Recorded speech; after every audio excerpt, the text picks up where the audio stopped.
Yeah, it's me again. So basically, I'm just going over what all this is and what it means and like how to pronounce names, how it would sound, like all the voices, just basic stuff. So to explain personalities, basically, first off, going Marcy.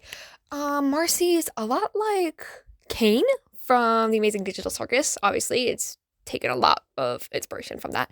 Um, she acts very cheerful, bubbly, but can also be kind of manipulative at times. Like, not in a bad, well, saying manipulative is a bad thing, but, more of a conniving way, like, to convince the others not to go mad. She has to be, like, kind of convincing to, like, do stuff and all that, but sometimes it gets to be too much manipulation, I guess, if that's what you want to call it. And that makes both Carl, that makes both Coral, Jean, and Star very odd about Marcy. Like, they always are so suspicious of her, and Marcy has not figured that out yet, so she has to. Next up is Coral. Coral is basically the Jax of Marcy's circus. She's very, I don't know how to put it.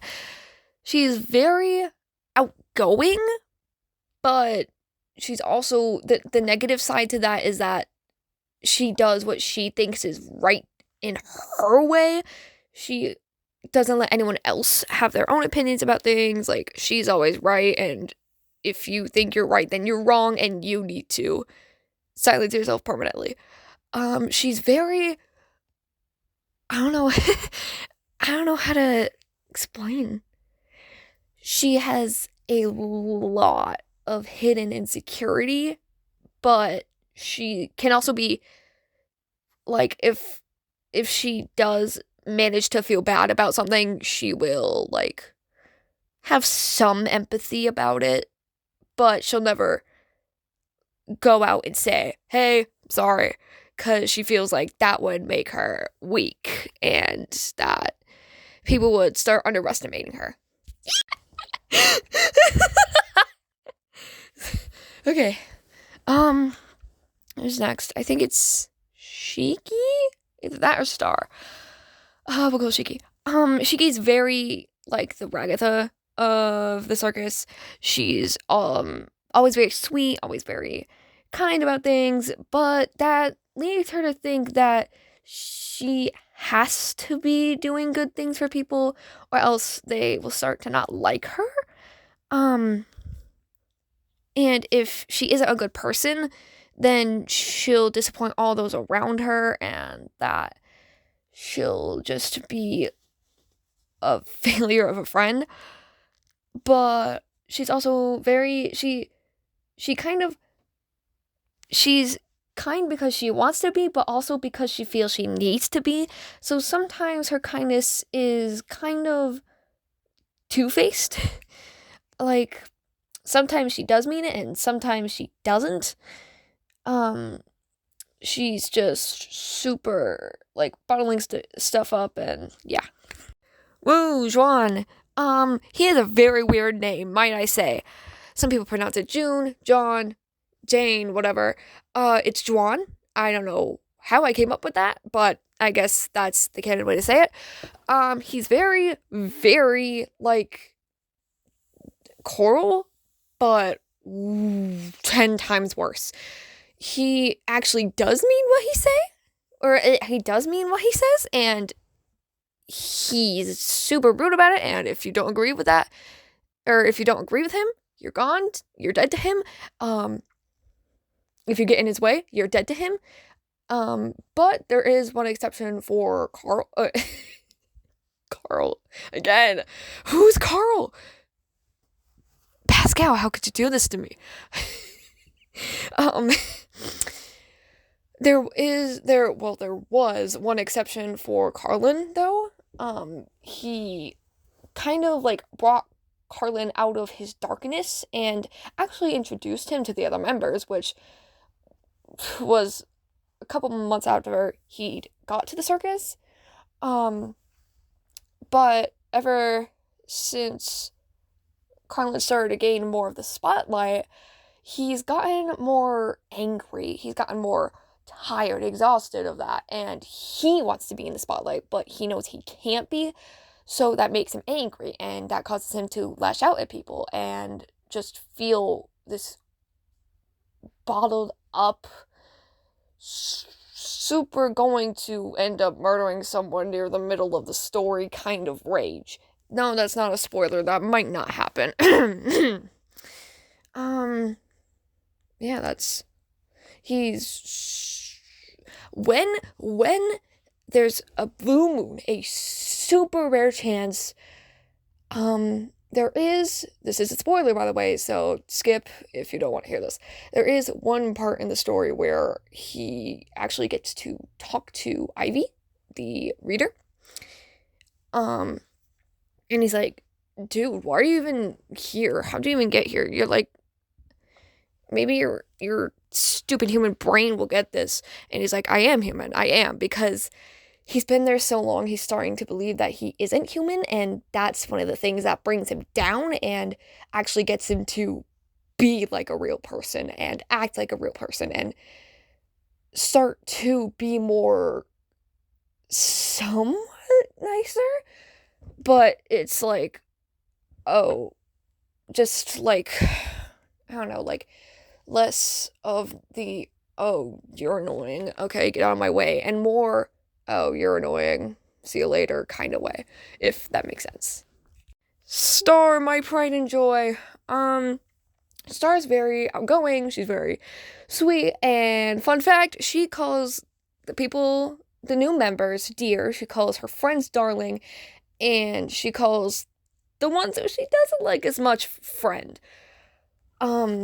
That's why in most of the story from the beginning to somewhat in the middle, she calls Ivy dear, and past that middle point, she starts calling her darling, or like dear darling, whatever. Yeah. And fun fact, she was a little bit based off Twilight Sparkle. No, she doesn't have the alicorn stuff. But I really wanted her to feel like this majestical, somewhat really powerful, majestical, just like really kind of thought out character. And I was thinking, hey, I used to watch My Little Pony. I'm gonna watch another episode of it. And I did, and I was like, you know, what if this, I have NOC, and she seems Star, so what if I incorporate some of her, what if I incorporate some of Twilight's design into Star, because she's all like Twilight and stuff, and yeah. One of the negative things about Star and her majesty or whatever, I don't think that's a word, but oh well. She thinks she has to be this like royalty and like super powerful being, and if she isn't, then she's not good enough. She's nothing. And if she's nothing, then nobody will like her, and if nobody likes her, then she'll start being like Janelle. And Janelle is one of the specs, and she doesn't want to be a spec, so she has to be good. But if she isn't good, if she doesn't keep up the, oh hey, I'm royalty kind of personality, then she's nothing. Anyway, fun fact, I was due. She really, really, really, really, really likes leaves. Funnily enough, like not salad kind of leaves. I'm talking off tree kind of leaves. She will eat them when she is alone, and it's very silly. Okay, Carlin. Woo! Need to jog your memory. Okay, Carlin was kind of brought off Poppy from Trolls, kind of a little bit. seeing as the color scheme is all pink and Poppy's all pink.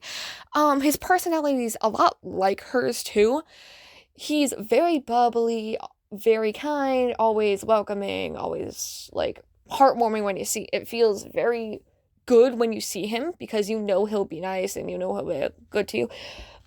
But he is a lot more stressed and tired than her, I'd say.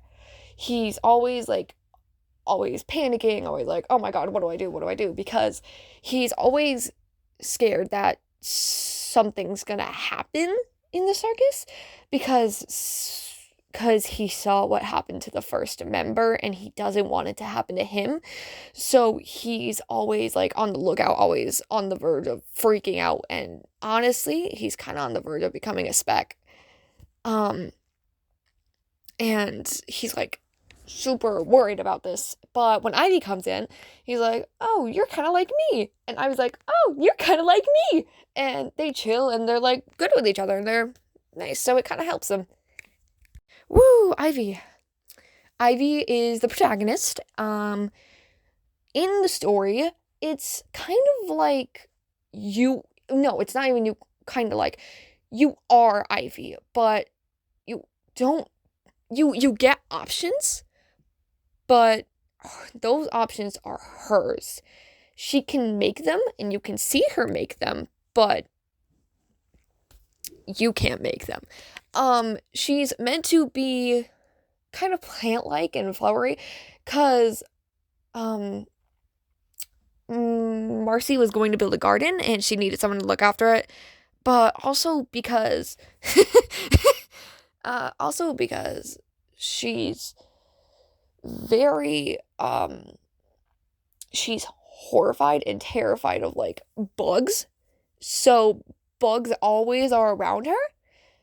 And I was like, hey, make her face her feel. Make her face her fear. Give her more trauma. Ha ha ha. Ivy, personality-wise, she is super, like, she is very kind, but sometimes that kindness can be a little bit fake because, she, she's a lot like, Fluttershy, kind of. But she's more, like, traumatized than that. Before she got into the circus, not revealing too much, because spoilers, but before she got into the circus, she didn't have that great of a home life, and most of the members can't remember what happened before they got into the circus. But an exception for that is obviously Ivy. Janelle can. Fun fact, if you become a spec, you can remember what happened to you. And if you're a new member, you can somewhat remember your life that happened before. But after a lot of time, the members start to forget. And she somewhat remembers her own life, and it's a little bit of a spoiler warning. During one scene, she kind of has this, like, little moment where she's like, oh, I'm not human. Well, if I'm not human, then what am I? And, her vision flashes back to her, like, getting on, this isn't totally canon yet, I'm still kind of, like, setting this up. She, like, her vision flashes, and she sees out of a point of view where she's facing, like, this train, and there's just a white void in it, but she goes in anyway, because she has to, I guess, and she's like, well, I'm kind of tripping out here, and, she remembers bad things that happened to her, but, yeah,